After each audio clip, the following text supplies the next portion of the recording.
The rain never stopped that night. Kairo walked through the empty school hallway, his shoes echoing against the wet floor. He could still smell iron blood. His hands trembled as he opened the classroom door. Inside, the body of a student lay motionless, eyes wide open, staring at nothing. His heart pounded like a drum, each beat screaming run, but his legs refused to move. Hana entered seconds later, her voice shaking.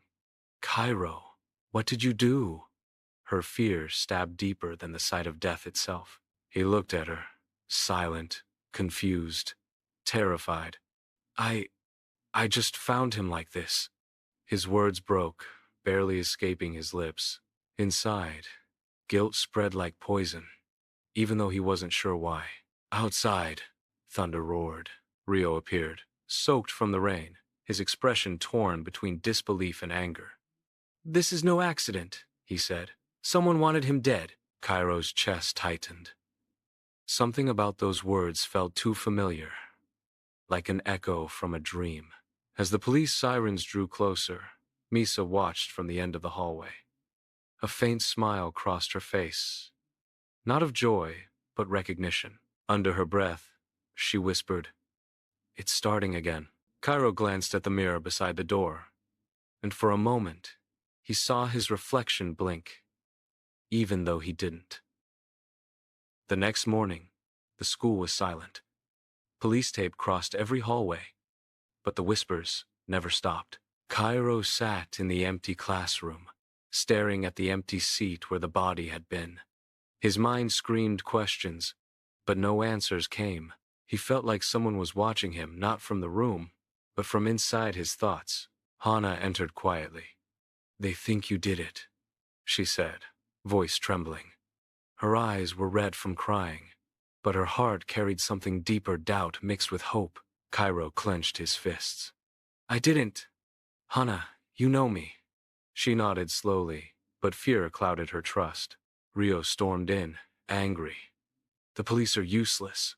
They said there was no sign of forced entry.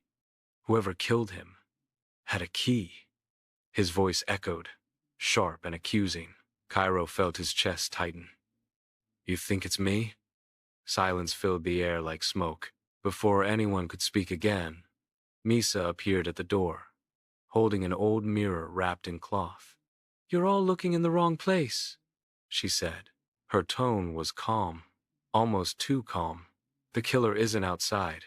He's inside the reflection." Cairo's heart froze. The mirror behind her shimmered, and for a second, he saw his own reflection smile. But he wasn't smiling. Night fell again, and Kairo couldn't sleep. The rain tapped against his window like fingers begging to be let in. He sat on his bed, staring at the small mirror across the room. His reflection looked off. Its eyes were darker, almost alive. A whisper echoed from nowhere. "You remember, don't you?" Kairo froze. "Who's there?" His breath came fast, his heartbeat loud in his ears. No answer. Only the faint sound of laughter, his own, but not his. At school the next day, everyone avoided him. Rumors spread like wildfire. Hana tried to smile, but inside, fear gnawed at her. She wanted to believe him, yet every time she saw his eyes, she saw guilt. Detective Kenji arrived, calm, polite, but his gaze sharp as a blade. "Kairo," he said, "you were the first to find the body. Tell me, did you see anything strange?" Kairo hesitated. "Only my reflection." Kenji frowned. "Your reflection?" Kairo nodded slowly, his voice cracking. "It smiled at me." That night, alone in his room, Kairo whispered to himself, "I'm not crazy." But from the mirror came a whisper back, "Not yet." Detective Kenji stood in the dark hallway of the school, the sound of rain echoing against the windows. His eyes lingered on the mirror where Kairo said he saw the smile.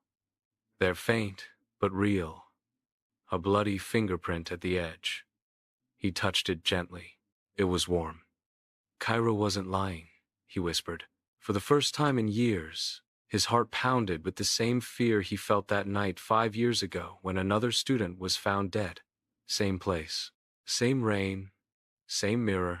At home, Kairo sat in silence, trying to draw what he saw. Every line turned into the same face, his own. His thoughts spun in circles. Was it me? Could it be me? He felt trapped inside his head. The air around him felt heavier, like someone was breathing beside him. Meanwhile, Hana found an old article online. Teacher disappears after mysterious death in Siryu High. The name on the paper froze her blood. Kenji Takahara.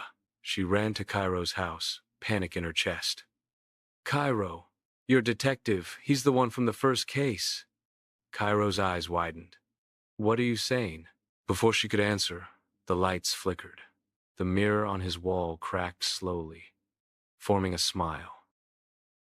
The storm raged outside, lightning flashing across Kairo's room. Detective Kenji stood near the cracked mirror, his face half lit, half shadowed. Tell me, Kairo, he said quietly. When you saw it smile, what did it say? Kairo's voice trembled. It didn't speak. It just looked at me like it knew me. Kenji's eyes narrowed. That's how it starts. Hana stepped closer, confusion mixing with fear. What do you mean? Kenji sighed, his calm voice carrying old pain. 5 years ago, another student said the same thing before he vanished. He claimed his reflection talked to him. Then one night, he jumped through the mirror. Silence fell. The wind howled through the broken window, and the cracked glass began to vibrate. Kairo felt something cold crawling inside his chest, dread, alive and breathing. Suddenly, his reflection blinked again, but this time, it spoke. You think you're real, Kairo? Everyone froze. The voice didn't echo in the air, it echoed inside their minds. Hana screamed, clutching her head. Kenji drew his gun, his hands shaking for the first time. Step back, he yelled. But deep down, he wasn't aiming at Kairo, he was aiming at the mirror. The reflection smiled wider. It's too late. The mirror remembers. The night dragged on. No one spoke. The cracked mirror pulsed faintly, glowing like a heartbeat. Kairo's reflection stood still, but its eyes moved slowly toward Hana. You miss your brother, don't you? The voice whispered. Hana froze, her breath catching in her throat. Shut up, she muttered, trembling. You weren't there when he begged for help. The reflection continued. Her heart shattered at new. Tears burned her eyes. How do you know that? Kairo looked at her, shocked. Hana, what's it talking about? She backed away, shaking her head. He died in an accident, liar. The mirror's voice cut through the air like glass breaking. You pushed him, Hana screamed. The room shook. Kenji grabbed her shoulders, shouting, It's trying to break you.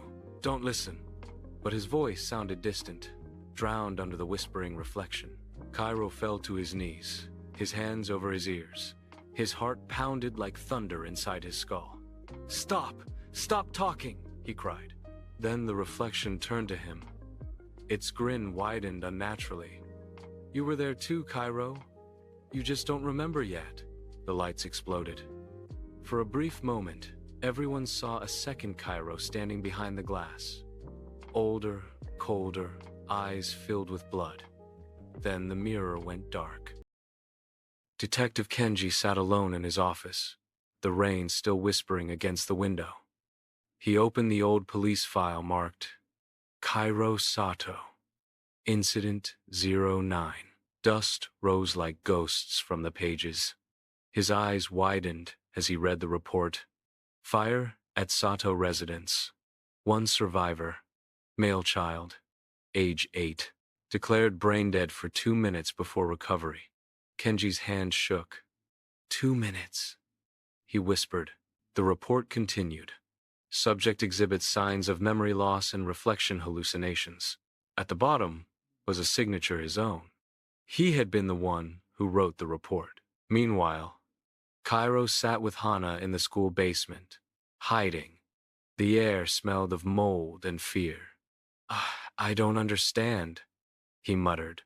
Why me? Why is it showing me things I can't remember? Hana placed her hand on his shoulder. Maybe it's not showing you lies, Kairo. Maybe it's showing the truth. Suddenly, the lights flickered. From the dark corner, the mirror shimmered faintly. The reflection appeared again, older, colder, his eyes burning red. 2 minutes, it said softly. That's how long I lived while you didn't. Kairo's heart stopped. His reflection smiled. You came back, but you left me behind. Now, I want my life back. The glass cracked slowly, and a hand pressed from the inside. Kenji burst into the basement, breathless, holding a small metal box engraved with strange symbols. Step away from the mirror, he shouted. The air trembled, the glass rippled like water. Kairo turned, his face pale. He's trying to come out. Kenji opened the box, revealing a shard of silver glass. This is from the first mirror, the one that started it all. He pressed it to the main mirror. For a moment, the reflection screamed a sound like 1,000 broken voices, and the lights exploded. Hana fell to the ground, covering her ears. She could feel the voices inside her head, whispering memories that weren't hers. Kairo clutched his chest. Blood dripped from his nose. He's inside me, he gasped. He's remembering for me. Kenji grabbed his arm. Fight it. It feeds on guilt, don't give it what it wants. But Kairo's reflection was already half out of the mirror, his face twisted, his voice deep and calm. You can't fight what you are. Kenji fired a shot, the mirror shattered. For a split second, silence. Then darkness swallowed everything. When Kairo opened his eyes, the mirror was gone, but across from him stood another Kairo, breathing, smiling, real. Silence filled the basement. Dust floated in the dim light. 2 Kairos stood face to face, one trembling with fear, the other smiling with calm cruelty. The reflection tilted his head. You've lived my life, Kairo. My pain, my name, even my heartbeat. Kairo stepped back, his hands shaking. You're not me. You're just what I tried to forget. The reflection laughed, a hollow sound that echoed inside Kairo's skull. Exactly. You forgot the fire, the screams, the deal you made. Images flashed in Kairo's mind, the burning house, a boy crying in front of a mirror, whispering, Take my fear, just let me live. He fell to his knees, realization stabbing deep. No, I gave you my fear. You became it. The reflection knelt in front of him, eyes glowing faintly red. And now, I want the rest. Hana screamed, as shadows began to rise from the cracks in the floor, wrapping around Kairo like smoke. Kenji stumbled forward, bleeding from his arm. If you take him, you'll destroy everything. The reflection smiled softly. Then let it burn again. He reached out and touched Kairo's chest. The two began to blur, their outlines merging. The air trembled, 2 souls fighting for one body. And in the middle of it all, Kairo whispered, If one of us has to disappear, it won't be you. The world around them shattered into glass. Every piece floated in the air, showing fragments of memories, laughter, screams, blood, fire. Kairo stood in the middle, facing his reflection. They were both broken, both afraid. You don't belong here, Kairo whispered. His reflection smiled softly. Neither do you. Their hands met, and in that instant, everything stopped. Kairo saw his whole life, the fire, the loss, the fear he buried. He realized the reflection wasn't evil.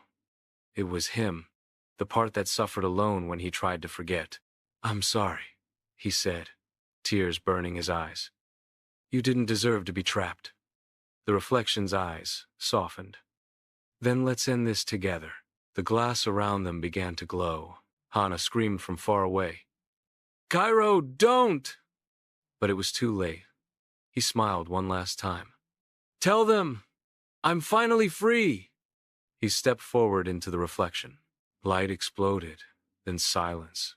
When Hana opened her eyes, the mirror was whole again. Only one reflection stared back. Kairo stood there calm, peaceful, but his eyes were different. One blue, one red. Detective Kinji whispered, "Which one are you?" Kairo smiled faintly. "Does it matter?" Both of us kept the promise. He turned toward the door as the morning light touched the glass. For the first time, the reflection didn't move on its own. It bowed its head and vanished.